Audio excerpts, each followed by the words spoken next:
Bonjour, c'est Martine Gaillet de Strasbourg. Bienvenue à notre rendez-vous hebdomadaire à votre santé.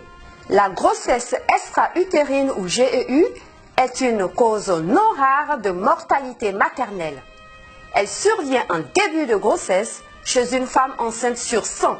Initialement, le spermatozoïde vient féconder l'ovocyte dans l'une des deux trompes utérines ou conduits tubaires. L'œuf, ainsi formé, migre lentement à l'intérieur de la trompe en progressant peu à peu vers la cavité du corps de l'utérus. Mais, puisqu'il est immobile, cette progression est assurée par la motricité des muscles et des cils de la trompe qui le poussent vers la cavité utérine. Cependant, il peut arriver que sa migration s'arrête en chemin. Dans ce cas, l'embryon, qui est situé à l'intérieur de son sac gestationnel, s'implante et commence à grossir en dehors de la cavité de l'utérus. C'est une grossesse extra-utérine. Dans les 3/4 des cas, la GEU se forme à l'entrée de la trompe, c'est-à-dire dans l'ampoule tubaire, qui est une partie évasée, précisément l'endroit même où s'effectue habituellement la fécondation.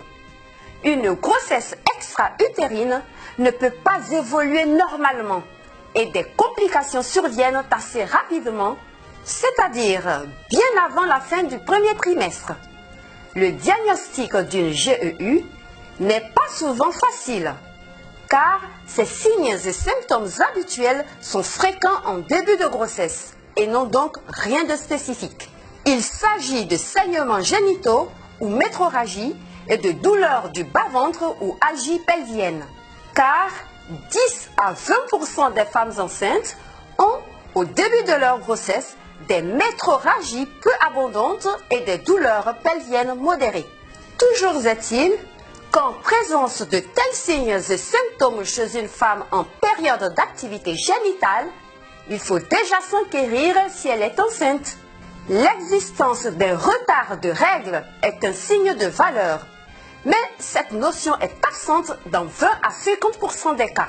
De surcroît, les métrorragies typiquement lors d'une GEU foncée de couleur sépia et assez peu abondante sont parfois attribuées à tort à des règles ou à une fausse couche.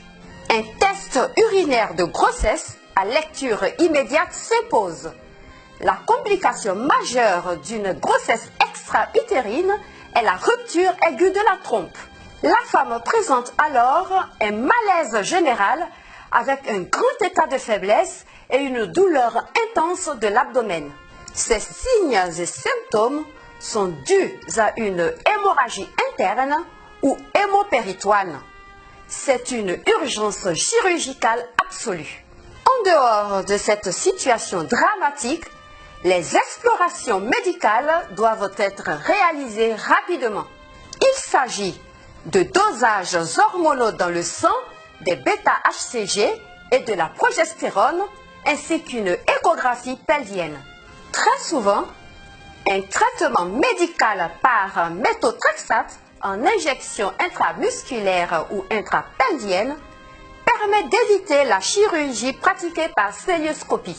Les facteurs de risque connus de GEU sont un âge supérieur à 35 ans, un tabagisme, un antécédent d'infection génitale comme une salpingite ou d'intervention chirurgicale sur une trompe, une endométriose ainsi qu'une infertilité traitée par assistance médicale à la procréation ou AMP.